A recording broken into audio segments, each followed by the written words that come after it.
quel poème est vostre? És meu.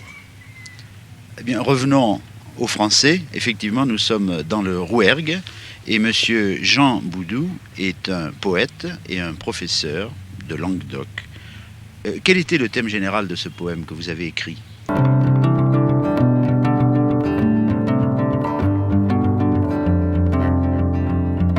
Joan Boudou és un escriba, un professor et un poète bayronès nascut a Crespin, a Bayrou, en 1920 et mort à l'Arbatac, en Algérie, en 1975.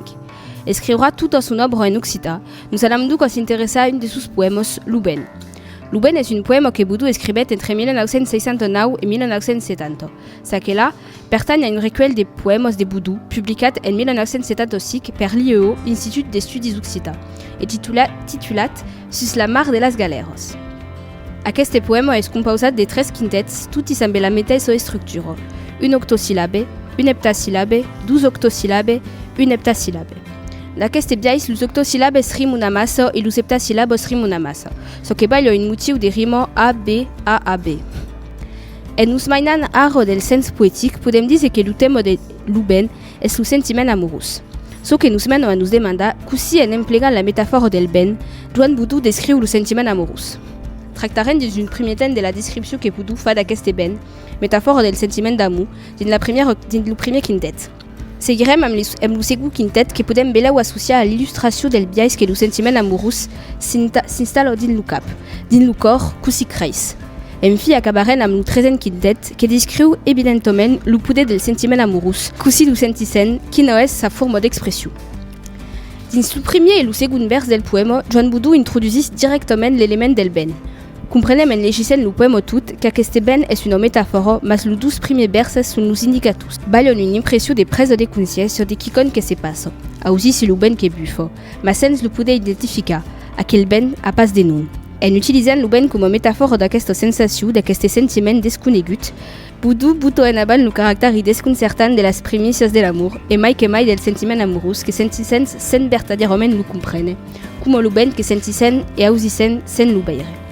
Los versos 3, 4 et 5 descriuen el ben en el mateix, mai particularment en naixença en amorçant la descripció de sa creixença en el segon quintet. S'élève sus la mar Rufo. La mar Rufo és generalment una metafora que descriu quelcom de tormentat, que es pas planier, que es pas calme. Nous podem imaginar que amb aquesta imatge del 13è vers, Joan Boudou vol il·lustrar el revolum d'emocions que acompanyen la naixença del sentiment amorós, que si l'home sentís un fût de causes mai o menys conegudes. Dins el 4è vers, traverso la bilocufo, el terme bilocufo suggerís que el ben duc el sentiment d'amorós és en el mateix quicon, pot néixer on hi ha pas res.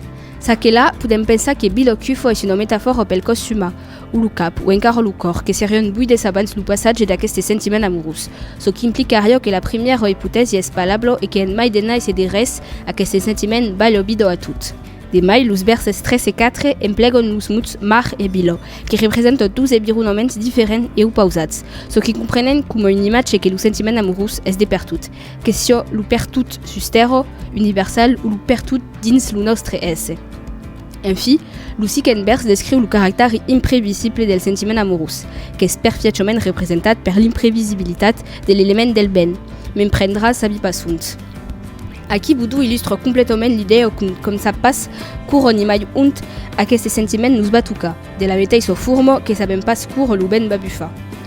Podem dir que aquest primer quintet representa la debuta, la naixença del sentiment amorós, e totes les emocions e les sensacions desconcertantes que van amb ell. Mersa c'est la metafora del ben que naix d'una mar ennausada que coneixem pas son nom ni cur o bufarà.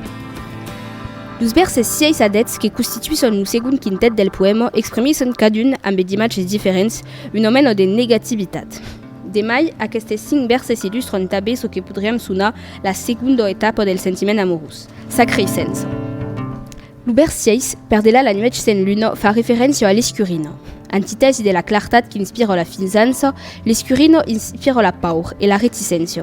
Podríem comprendre aquesta nuit sen luna com la paur face a un sentiment nouvel que li sabem pas el nom. Aquell ben a pas de nom. Aquest 6è vers pintra donc una primera etapa de la creixença del sentiment amorós, que és de vèncer aquesta paur de l'inconegut. De d'aixà, aquest sentiment pren sa plaça de veure Perdela la nuit sen luna.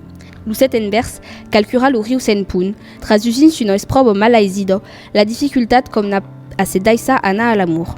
Lo riu sen pun metaforise o quicom que nous pot fa paur e que nous pareix malaizit de traversa como passa l'aigo en plen aurache. Sens pun, lo riu orajus serio aquí lo revolum d'emoció que acompanya lo sentiment d'amour. En seguido, del vers 6, lo vers 7 apun encara una etapa malaizido a aquest camí de creixença de l'amour. Toujours dis aquesta idea de negativitat, lo vers 8 al país que tot s'engruno porta l'idea de la destrucció, de derunado. En literatura, l'emplec de la formule al país de metaforise generalment un estat physique ou psychologique de calcul. Per exemple, diren qu'una persona que sembla pas bromen heurosa que és al país del bisounourses. Joan Boudou illustre encara un cop lo desconegut d'aquest sentiment que nous obliga a tombar de parets dins lo nostre cap e dins lo nostre cor, a destruir d'unes fundacions de nostre visió del monde per comprendre e acceptar aquest sentiment nouvel, qu'és l'amour. Lo vers 9, la serp sortís de Saturne, introduïs una nova idea dins lo poema, la de la tentació. Sentissem aquí un repirament de situació dins la percepció del sentiment amorós. De faig, la serp dins lo monde de les arts és un simbol de tentació en utilitzant l'imatge de la serp que sortís de Saturne, Joan Boudou il·lustra que si on se pot deixar temptar per aquest sentiment un cop haver passat la paur e lo desconcertament enunciat d'un cosa aquí dins lo poema. Per acabar aquest quintet, lo vers 10, la set escantis, la fun, representa l'insaciabilitat de l'home cap en aquest sentiment d'amour. Joan Boudou punto aquí que si un cop haver passat les crentos e se deixat temptar per l'amour, ne volem toujours mai. Abem set d'aquest amor d'un cosa n'escanti la font. Com lo diguérem a la debuta, aquest quintet carrega d'imatges mai que mai negatius. La paur, la destrucció e la tentació. E l'insaciabilitat, que podem destacar els pecats considerats per la religió encara força pesugo a aquesta època. Notarem que lo ben és pas mencionat un sol cop dins aquest quintet, sa que là, diguérem també que aquest coblo il·lustrava la creixença, lo camí del sentiment amorós, que és dins aquest poema metaforisat pel ben, metafora que tornarem trapar dins lo tretzè e darnier quintet. Lo darrier quintet del poema sembla representar l'acció del sentiment amorós sus l'home dins son cor, dins son cap. Aquesta acció, aquest poder del sentiment és metaforisat pel fioc, imatge força comuna de la passió amorosa dins la literatura o les arts en general. En antitesi amb lo darrier vers del segon quintet que evoca l'aigo, aquesta imatge de fioc nos torna a reprochar de la metafora inicial del poema que és lo ben. De faig, quan lo ben bufo sul fioc, aquel s'expandís que mai.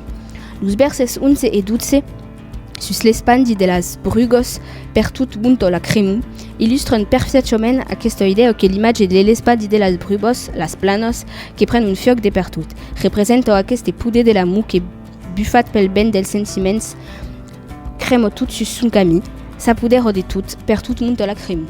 Tornam trapar l'idea de fioc dins lo tretzè vers, de cada part de belugos. Aquí lo terme de belugos porta una impressió d'explosió, so que kitxo encara mai sus aquesta idea de fioc poderós que empren tot, de cada part.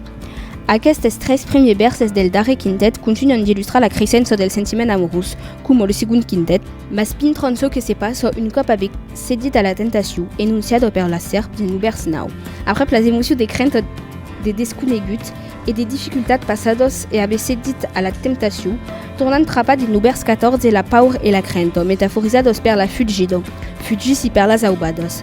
De mai, las aubadas són les terres argiloses que se poden cuflar d'aigua, representen un endrech trempat on lo fioc no es pot pas atènyer. Tornam aquí a assistir a un revirament de situació dins lo poema. On a paur torna mai. Demora encara un vers al poema, lo ben, un vers capital, mas aquest vers 14 és lo darrier que il·lustra lo camí, la creixença del sentiment de l'amour. Comprenem alara que Joan Boudou dit aquí que quand se maina d'amour, un sentiment tan fort et poderós com l'élément de fioc et tan universal et imprévisible que lo del ben, la paur et la crainte tornen tot junt prenen-lo dessus. Que quitomen se la trepassam et se deixam temptar, aurem toujours una part de paur cap en aquest amor. En fi, lo darnier vers d'aquest poema és l'identificació d'aquest ben que lo nous serra de manco dins lo primer quintet.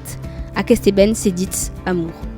Aquí, Joan Boudou ensenya que som que après tot aquest camí de paur, de dificultats i de tentació, que som capables d'identificar aquest ben que nos bufa de dins aquest sentiment que és l'amor. Per acabar, podem dir que dins lo poema lo ben, Joan Boudou metaforisa totes les etapes de l'amor, la creixença del sentiment amorós amb l'element del ben. Din lo premier quintet punta sa naisenso, sus la mar rufo que significa lo rebulum d'emoció que porta aquest sentiment que podem pas numa. Din lo segon quintet s'interessa a aquesta crescença del sentiment amorós en quitxant sus aspectes negatius com la paur e la dificultat. Enfin, lo tresent quintet Boudou expausa lo poder d'aquestes sentiments sus nosaltres, un cop si esse daisat tempta.